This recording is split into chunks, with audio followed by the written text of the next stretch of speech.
राम राम हरे हरे, हरे कृष्णा कृष्णा कृष्णा हरे हरे, हरे राम राम राम हरे हरे, हरे कृष्णा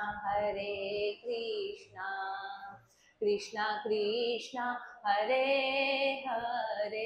सरळ बसा. हे करताना नामस्मरण हे खूप षडाक्षरी हा मंत्र आहे. ताठ बसा, डोळे बंद, हात जोडा. म्हणजे ही आपली चक्र असतात ना, याच्याने जागृत होता आणि जे ज्ञान आपण घेणार आहे ते ग्रहण करू शकतोय. डोळे बंद. हरे राम राम राम हरे हरे, हरे कृष्णा कृष्णा कृष्णा हरे हरे, हरे राम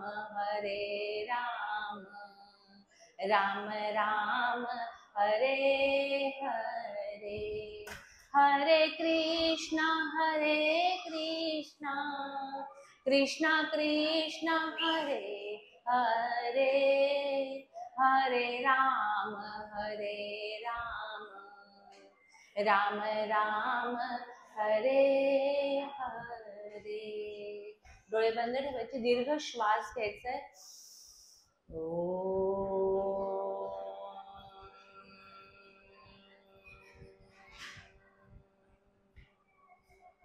पुन्हा एकदा श्वास घ्यायचाय.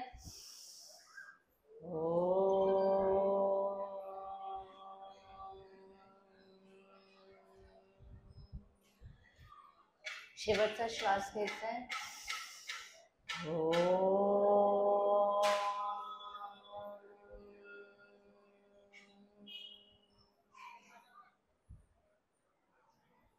ती शांतता अनुभवायचा प्रयत्न करायचा. आपल्या दोन्ही डोळ्यांच्या मध्ये डोळे बंद ठेवायचे. श्रीकृष्ण बसले आहेत, जो तिसरा डोळा आहे. भागवतावर जे चित्र आहे श्रीकृष्णांचं ते माझ्या दोन्ही डोळ्यांच्या मध्ये आहे. त्यांना तिथे बघायचा प्रयत्न करायचा. श्री स्वामी समर्थ, श्री स्वामी समर्थ, श्री स्वामी समर्थ. सावकाश डोळे उघडायचे. श्री स्वामी समर्थ. हे आपण कशासाठी करत असतो ना, धावत पळत. म्हणजे मी स्वतः अक्षरशः पळत आलेली आहे, धावत पळत. घरात भाजीचा गॅस बंद केलेला आहे की नाही, किती विचार असतात ना, तर ते सगळे सोडून आपण ह्या नामावर, या भागवतावर एकत्रित होण्यासाठी हे ध्यान केलेलं असतं. भागवताचा महिमा मी मागे सांगितलं होतं की दर्शन मात्र मुक्ती मिळते, पण आपल्याला मिळते आहेत. आपण तर स्वामींचं नाम घेतोय, एवढं सगळं करतोय, पण मग एखाद्या पापी माणसाला म्हणजे प्रश्न विचारला की एखादा पापी माणूस आहे की ज्याने आयुष्यात काहीच सत्कर्म केलं नाही, कधी मंदिरात आला नाहीये, नॉनव्हेज खाल्लंय, सगळ्या प्रकारचे नाद आहे आणि त्याला आता शरीर पण नाहीये, त्याचा मृत्यू झाला आणि तो प्रेत योनीमध्ये गेलाय, त्याला मोक्ष मिळू शकतो का, असा प्रश्न विचारलाय या भागवताने. तेव्हा त्याच्यावर उत्तर दिलेलं आहे नारदांनी की सगळ्यांना, जो पापी आहे त्याला सुद्धा, ज्याने कधी दान धर्म देवाचं नाव नाही घेतलंय अशा माणसाला, आणि जो प्रेत योनीत, म्हणजे आपण बघा नेहमी भागवत कोणासाठी करतो, पितरांसाठी स्पेशली भागवत करतो. म्हणजे ते गेलेले असतात, आपल्या आजी आजोबा पंजोबा यांनी कधी देवाचं नाव घेतलेलं नसेल. 2 वेळच्या खाण्यात मी नेहमी म्हणते की इंग्रजांचा काळ गेल्यानंतर आपले सगळेच पूर्वज एवढे गरीब होते ना, बिचारे 2 वेळची भाकरी एवढ्यातच त्यांचं आयुष्य गेलं. तर त्यांना कुठे देवाचं नाव काही माहिती नव्हतं. तेव्हा वाहनं नव्हते, पंढरपूरला जाणं, कुठेतरी जायचं. आता आपण पूर्ण भारताच्या तीर्थक्षेत्री फिरू शकतो. त्यांनी फक्त ऐकूनच होतं आणि जायचं तर पायी पायी. त्यामुळे त्यांना देवाचं काहीही माहिती नव्हतं. त्यामुळे आपल्या पत्रिकांमध्ये दोष आले.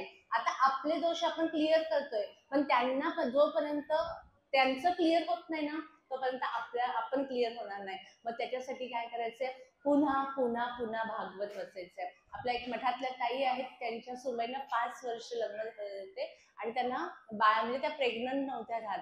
पत्रिका बघितली, दोष बघितले, अतिशय भयंकर दोष होते.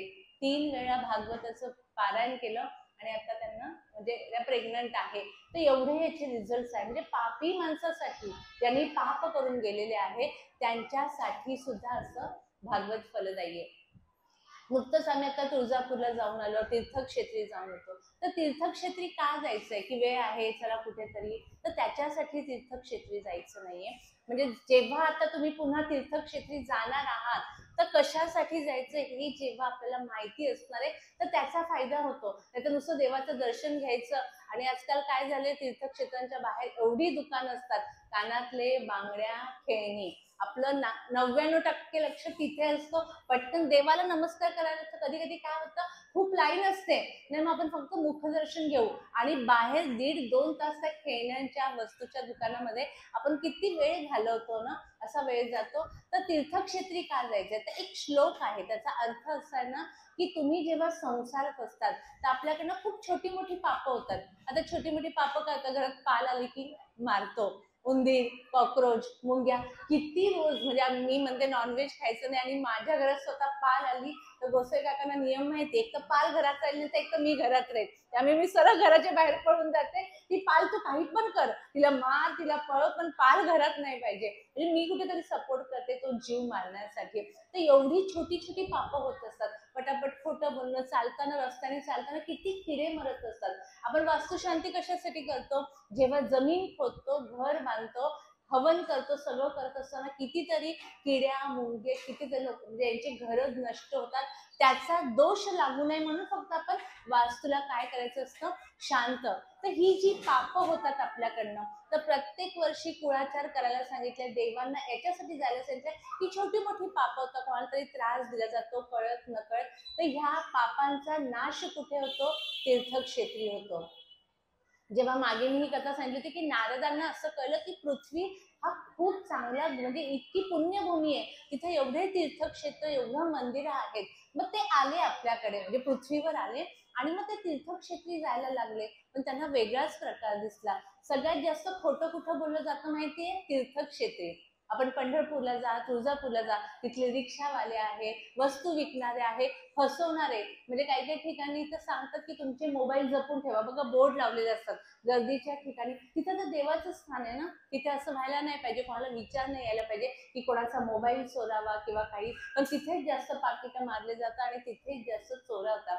पंढरपूरचं एक उदाहरण देते की वारीला पूर्ण जगातनं लोक येतात, पायी चालत, श्रीमंत लोक पायी चालत येतात, पण त्या गावातल्या लोकांना किती महत्व आहे त्याचं, ते दरवाजे लावून घेतात. आता महिनाभर एवढी घाण होणार, एवढी कटकट असणार ना, काही काही लोक भिक्षा मागायला जातात, कोणाला राहायला जागा मिळत नाही तर त्यांच्या घराच्या उंबऱ्यावर, म्हणजे ओट्यावर वगैरे झोपतात. तर ह्या पंढरपूरच्या लोकांना ते आवडत नाही, की त्यांना असं म्हणजे कोणी भिक्षा मागायला तर ते ओरडतात, झोपू देत नाही. म्हणजे जे तीर्थक्षेत्र आहे तिथल्या लोकांना त्याचं महत्व राहिलं नाही. नारदांना आश्चर्य वाटलं की ज्या तीर्थक्षेत्रांचं कौतुक एवढं आहे तिथल्या लोकांना, म्हणजे नाशिकला मी राहायची ना, तर कुंभमेळ्याला पूर्ण जगातनं लोक येतात. पण मी जेवढी वर्ष राहिली, म्हणजे मला वाटतं माझ्या जन्मानंतर 2-3 कुंभमेळे झाले असते, पण एकाही कुंभमेळ्याला आम्ही गेलो नाही. म्हणजे आमच्या आईवडिलांकडे देवाचं नव्हतंच, पण नातेवाईक यायचे, त्यांचं जेवण करा, सगळं करा, पण स्वतः कोणी जायचं नाही. हे माझ्या बाबतीत नाही, जिथे जिथे आता मी नाशिकला जाते, गेली की गंगेत पाय धुवायला जाते. म्हणजे आता आपल्याला म्हणतात ना, जिथं पिकतं तिथं विकत नाही, कुठल्याही ठिकाणी जा, त्या लोकांना त्याचं काही कौतुक नसतं. पण नारदांना खूप वाईट वाटलं की अरे एवढं तीर्थक्षेत्रांचं महत्व आहे आणि तिथेच हा खोटेपणा होतो. एक चांगला सद्गृहस्थ असतो, त्याला पंढरपूर, बघा आपल्या पंढरपूर म्हटलं पटकन विठोबा आठवतं, तर ते दर्शनाला जातात आणि एका नदीवर तिथे पाय धुवायला जातात. तिथून ते येत असतात ना, तर एक भिकारी असतो, भिकारी म्हणण्यापेक्षा आंधळा असतो, आणि तो म्हणतो की ह्या भिकाऱ्याचा जो मालक आहे तो फक्त विठ्ठलच आहे, तू काहीतरी मदत कर. तेव्हा तो काय करतो, 10 रुपये काढतो, आणि आता 1-2 रुपये देणे पद्धत राहिलीच नाही, 10चीच नोट द्यावी लागते.